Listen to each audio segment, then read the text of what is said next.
Israel's Prime Minister Benjamin Netanyahu is in Washington, where President Donald Trump is pushing for an end to the war in Gaza.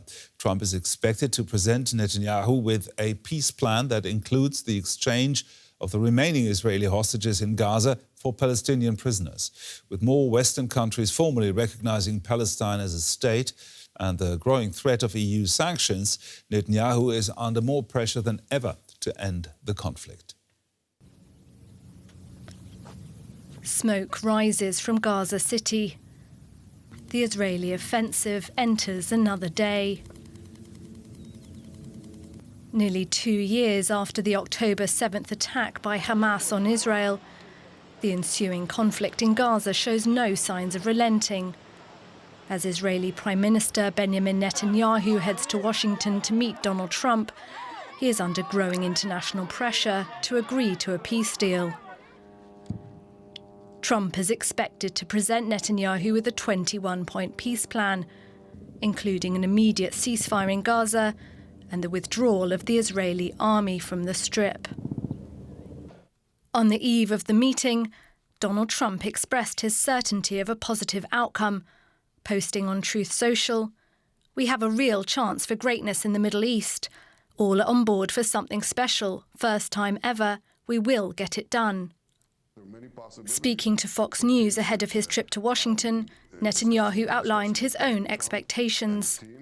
I want to start by asking you if you've seen this 21-point peace plan and if you plan to declare support for it at the White House tomorrow.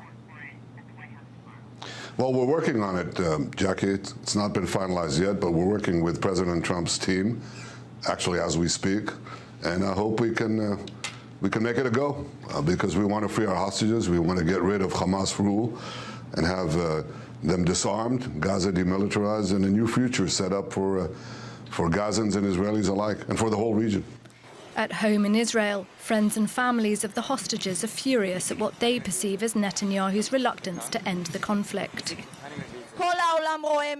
The whole world sees who Netanyahu is. The whole world, including US President Donald Trump, is determined to stop him from sabotaging again. I'm looking you in the eyes, Netanyahu. If you come back without an agreement, a hell awaits you here that you can't even imagine. On a beach near the US Embassy in Tel Aviv, a group of Israeli activists created this image of Netanyahu with a Pinocchio nose, an accusation of dishonesty. The message to Trump: don't be fooled again. Palestinians too are hoping that Netanyahu will finally agree to bring the war to an end. And joining me now is DW correspondent Tania Krämer in Jerusalem. Tania, Donald Trump will present Netanyahu with a 21-point plan. Do we know what's in that plan?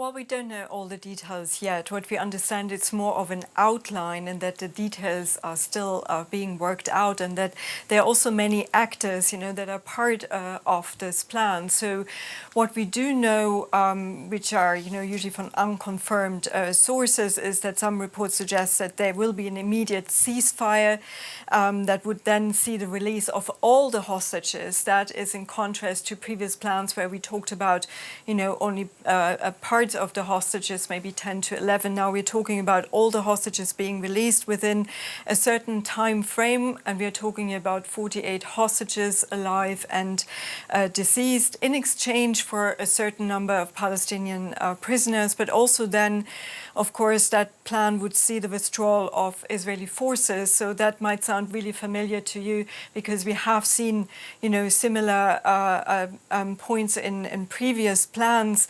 Now we understand that some of the Arab countries have put their input into that when they met with President Donald Trump last week. We are hearing from the Israeli Prime Minister that his team is working on that plan, and we haven't really heard yet from Hamas. There even were some reports saying they haven't been presented with a full plan, but they haven't, certainly not yet, at least publicly commented on it. How big is the likelihood that Netanyahu, considering the pressure he's under, that he might actually agree to a peace deal today when he goes to Washington? Well, I think we simply have to wait and see what the two leaders have to say today when they meet. Now, we understand that US President Donald Trump is going into that meeting, as he said, he's very optimistic in a way, that's saying we might have a deal there. There's also certain impatience that's being reported from the U.S. administration towards the Israeli Prime Minister, to start, to go really for an end to the war. Now, we heard from Prime Minister Benjamin Netanyahu that they're still working on this, and he might be, under pressure not to say no, obviously, to the to U.S. President Donald Trump, but it might be a yes, but still, the devils are always, as always, in the detail. We've been in that situation, obviously, before. There's also a lot of domestic pressure as well from his own cabinet. They want to see that the war continues until this, what Prime Minister Netanyahu always described as a full victory over Hamas. But then again, we have, of course, a majority of Israelis who want to see an end to the war, and the hostage families who want to see their loved ones that are still being held in Gaza to return. And we haven't even talked about Palestinians in Gaza, especially in Gaza City, where a full invasion is taking place, and they have certainly no say in what's being talked about in Washington. Now, you just mentioned the offensive into Gaza City. Any better idea what's going on there?